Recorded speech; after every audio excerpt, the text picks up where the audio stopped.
অসমত 2021 চনত চাহ বাগিচাত আমি হাইস্কুল সমূহ উদ্বোধন কৰিছিলোঁ। চাওঁতে চাওঁতে চাহ বাগিচাত আমাৰ হাইস্কুলৰ সংখ্যা 118লৈ বৃদ্ধি পাইছে আৰু বৰ্তমান চাহ বাগিচাত আমাৰ ছাত্ৰ ছাত্ৰীৰ সংখ্যাও 12,000ৰ পৰা প্ৰায় 35,000লৈকে বৃদ্ধি পাইছে, 34-35,000। বাগিচাৰ অঞ্চলসমূহত এই চাহ বাগিচাৰ হাইস্কুলসমূহে এটা শিক্ষাৰ নতুন আলোড়ন এটা সৃষ্টি কৰিছে। আজি মই চাহ বাগিচাৰ বিদ্যালয় প্ৰধান শিক্ষকসকলৰ লগত তেওঁলোকৰ সন্মুখীন হোৱা সমস্যা বা কি ধৰণে আমি এই স্কুলবিলাক আৰু ভাল কৰিব পাৰোঁ তাৰ বিষয়ে আমি আলোচনা কৰিলোঁ। মন্ত্ৰী ৰণোজ পেগু ডাঙৰীয়া, ৰূপেশ গোৱালা ডাঙৰীয়া উপস্থিত আছিল।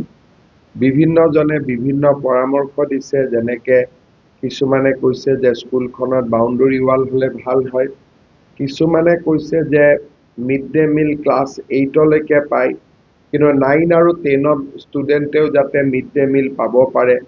কিছুমানে কৈছে যে ৰাতিপুৱা স্কুলত, বিশেষকৈ টি গাৰ্ডেনৰ স্কুলত পুৱাৰ আহাৰ এটা যদি সংযোজিত কৰিব পাৰি ষ্টুডেণ্টৰ সংখ্যা আৰু বাঢ়িব।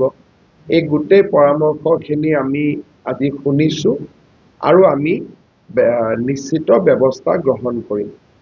ঠিক তেনেকৈ আমি অসমত 57 আমি CBSE স্কুল চলাওঁ আৰু এই CBSE স্কুলবিলাক মেক্সিমাম এডুকেশ্যনেলি বেকৱাৰ্ড ব্লকসমূহত আছে।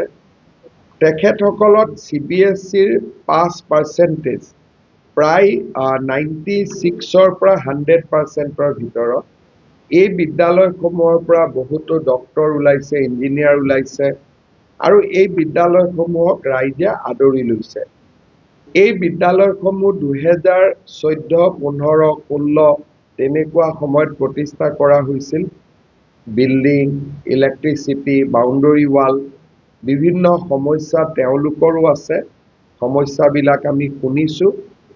টি গাৰ্ডেনৰ স্কুলবিলাক উন্নত কৰিবলৈ হান্স ফাউণ্ডেশ্যন নামৰ এটা ইণ্টাৰনেশ্যনেল NGOই আমাৰ লগত কাম কৰি আছে।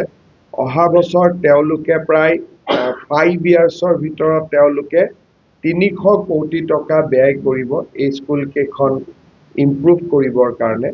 আদৰ্শ বিদ্যালয়তো আমি বিল গেটছ ফাউণ্ডেশ্যন, বিভিন্ন অনুষ্ঠানক লৈ আনিছোঁ, আজিম প্ৰেমজী ফৰ টিচাৰ্ছ ট্ৰেইনিং।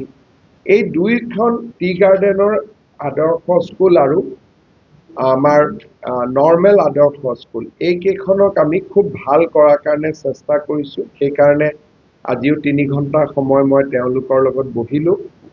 মই ভাবোঁ যে আমি মাজে মাজে এনেকৈ বহি থাকিলে এই স্কুলকেইখনক আমি সঁচাকৈয়ে একোখন ভাল স্কুললৈকে ৰূপান্তৰ কৰিব পাৰিম।